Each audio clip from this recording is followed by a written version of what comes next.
In April 2016, a dramatic showdown occurred in the Baltic Sea, one that rattled military ranks and raised fears of increased tensions between two global powers. The USS Donald Cook, a heavily weaponized US Navy destroyer vessel, was on routine patrol when an unexpected and dangerous incident occurred.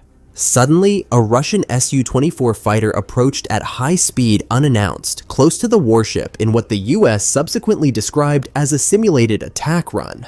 The jet thundered only 30 feet above the deck of the destroyer, so close that it left sailors agog and put commanders on high alert. Radio warnings were ignored, and the Russian aircraft continued to come back for repeated flyovers over the ship.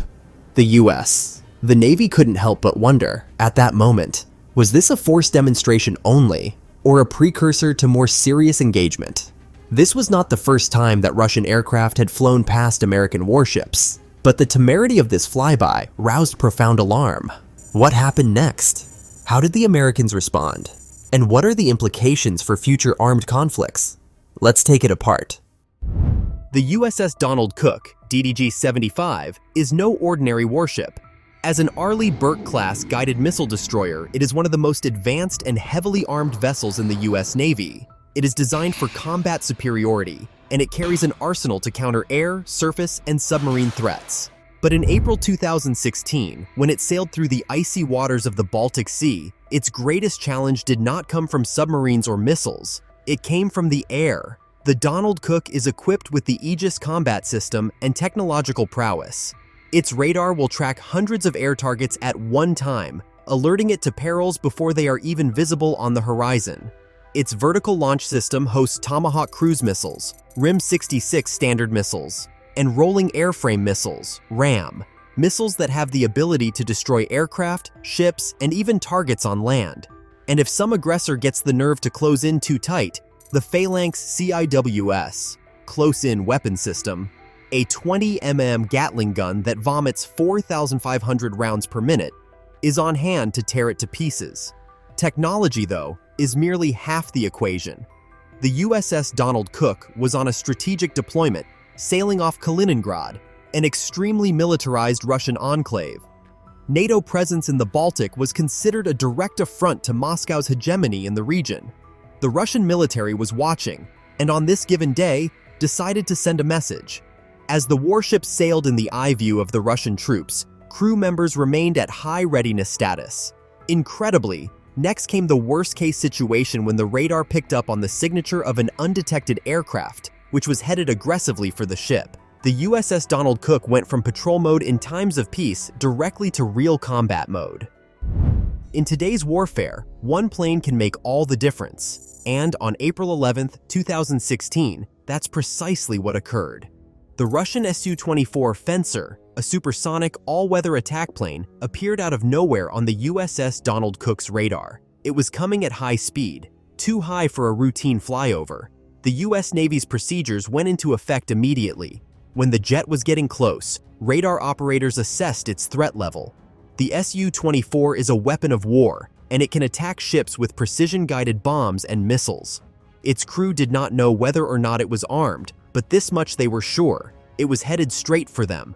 Overriding all warning signs, the Russian pilot continued to attempt contact. Then, in a dramatic display of belligerence, the aircraft dived to an abysmally low altitude and flew over the destroyer at a mere 30 feet, scarcely the height of a two-story building. The ear-shattering roar of its twin engines shook the ship as deckhands stood frozen, watching the sleek fighter aircraft streak by at nearly 600 miles per hour. But it did not happen. The Su-24 returned and made 11 more dangerously close passes, each more arrogant than the last. On some of the passes, the aircraft came in attack mode, threatening to launch a missile at the ship. The USS Donald Cook had faced threats before, but this was something different: a measured, intentional provocation. What heightened the alarm was that the American destroyer had company. There was a Polish military helicopter in the vicinity, performing maneuvers with the ship. During one of the flybys, the Su-24 flew so close that the downdraft of the aircraft's engines shook the helicopter in midair, and the pilot had to perform an evasive maneuver. For the crew of the USS Donald Cook, every second felt like an eternity. The Aegis combat system had locked onto the Russian aircraft, and was ready to unleash a defensive counterfire if need be. The vessel could annihilate it in a split second, but firing on the plane could ignite an international crisis, possibly even war. The question wasn't so much what the Russian pilot would do next. The question was, how far would the US allow this to go? Aboard the USS Donald Cook, tension ran high among all the sailors. The Aegis combat system had the Su-24 in its crosshairs, tracking its every move. One misstep, one miscalculation of an aggressive action would set the whole situation out of control. Despite the great provocation, the US Navy stuck to its rules of engagement. The destroyer's commanding officer realized that shooting down the Russian plane, even in defense, would be a recipe for an international crisis. Instead, the crew repeatedly sent radio warnings, demanding that the plane remain at a safe distance. But the Russian pilot never responded. The USS Donald Cook was at a state of high readiness, preparing for the worst. If the Su-24 was carrying Kh-31 anti-ship missiles, it could have launched within seconds, but sensors could detect no visible weapons on its wings, a sign that this was not an attack, but a display of intimidation. When the Russian aircraft flew their final pass, the defense systems aboard the ship were ready. It only required a button press to release the RIM-116 rolling airframe missile, RAM, which would annihilate incoming attack aircraft in seconds. The Phalanx CIWS, the 20mm Gatling gun capable of firing 75 rounds per second, was ready to defend at the last moment. Even when the Russian aircraft came in several simulated attack passes though, the USS Donald Cook fired not a shot. The restraint was not weakness, but strategy. The purpose of the ship was to deter, not provoke, aggression. Instead of escalating, the incident was immediately reported to US European Command, EUCOM, and to NATO headquarters. Military analysts and intelligence officers began assessing Russia's intentions. Was this just an isolated provocation or a prelude to something more? As the Su-24 at last separated and disappeared beyond the horizon, the pilots remained on alert. Had they narrowly avoided an all-out military showdown? Or was this but the beginning of a new chapter of Russian saber-rattling with the military? Later in the day, in the hours that followed, the United States government responded, denouncing the Russian flyby as unsafe and unprofessional. In Moscow, however, the mood was different. Russia dismissed American grievances as part of routine training exercises.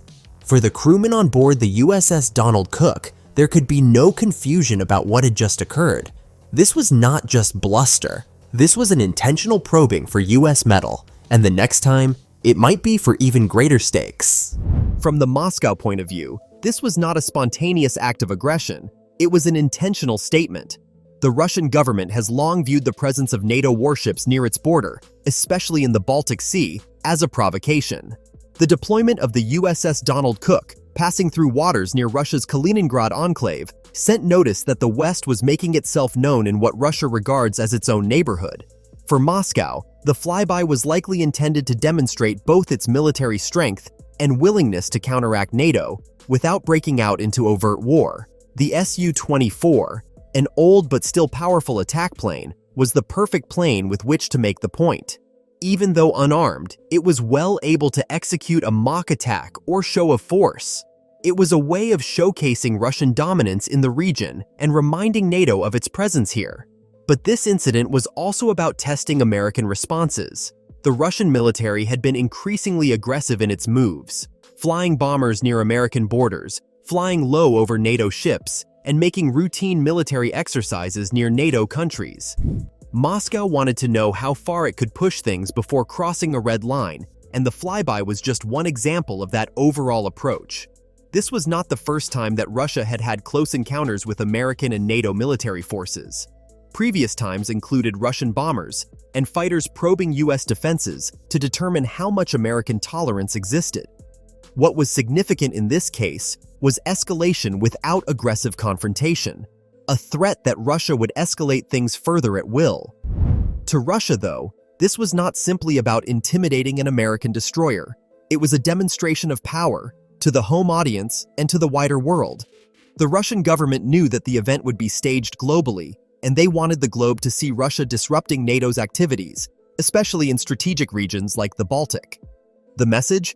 Russia would not tolerate Western intrusion into its domain.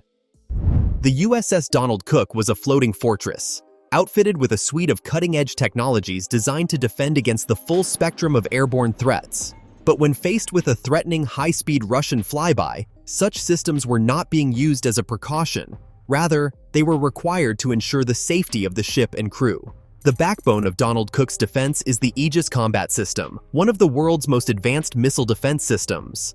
The system integrates radar and missile systems to provide the ship with 360-degree visibility of any target threats. The Aegis can track hundreds of incoming targets and destroy them precisely. The system's SPY-1 radar can pick up planes at over 100 miles away, giving the crew ample time to react and defend against an attack. For the Su-24, the system had already locked onto the Russian plane when it was first detected on the radar, and any other hostile action would be picked up and destroyed in an instant. But the Donald Cook relied not only on radar systems, it was also equipped with a variety of air defense missiles that could be fired at short notice. Among them was the RIM-116 Rolling Airframe Missile, RAM, which was designed specifically for quick response defense against incoming aircraft and missiles. The RAM system can kill a target within seconds of firing, and it is a good countermeasure against high-speed threats like the Su-24. And as a last-ditch defense, the Phalanx CIWS close-in weapon system was ready to provide protection. The Gatling gun shoots 20 mm ammunition in rapid bursts at 4,500 rounds per minute, annihilating immediately any threat that gets too close. Despite the fact that these systems were designed for much more extreme purposes, such as destroying missiles or incoming enemy aircraft, they were something to be reckoned with for any would-be enemy that might attempt to test the defenses of the ship. While the USS Donald Cook never needed to employ these systems during the Russian flyby, they were prepared to protect the ship in the event that the Su-24's behavior caused additional escalation. The fact that the crew never fired a shot wasn't due to a lack of firepower. It was a choice not to make things worse. But the message to Russia was crystal clear. The Donald Cook had more than enough firepower to look after itself if things had gotten even nastier. The aftermath of the USS Donald Cook's encounter with the Russian Su-24 sent ripples through the military community worldwide. Even though the situation was diffused without bloodshed, it revealed the thin line of power in increasingly contested international waters. The US Navy's restraint demonstrated professionalism, but also a message. Going further with this could have escalated into a full-scale war. For the Russian military, the flyby was a success. It showed their ability to test NATO defenses and secure hegemony in key regions, but it also showed the risk of overextending. Russia's moves were seen by some as a threat, a plan for testing American resolve and measuring NATO response. For America, the lesson was easy. The Baltic Sea would be an even more contested area in the coming years, and these confrontations would only increase. Globally, the incident had a lasting effect. It showed the growing threat of miscalculation between military powers. A single miscalculation, a wrong shot fired, a mistaken plane that was an enemy flight, might have increased into something much worse. Russia and the US were left with a single important discovery. The margin of error in modern war was precariously small. So, don't forget to subscribe and make sure to like, comment, and share to help our reach. Thank you, and we will see you in the next one.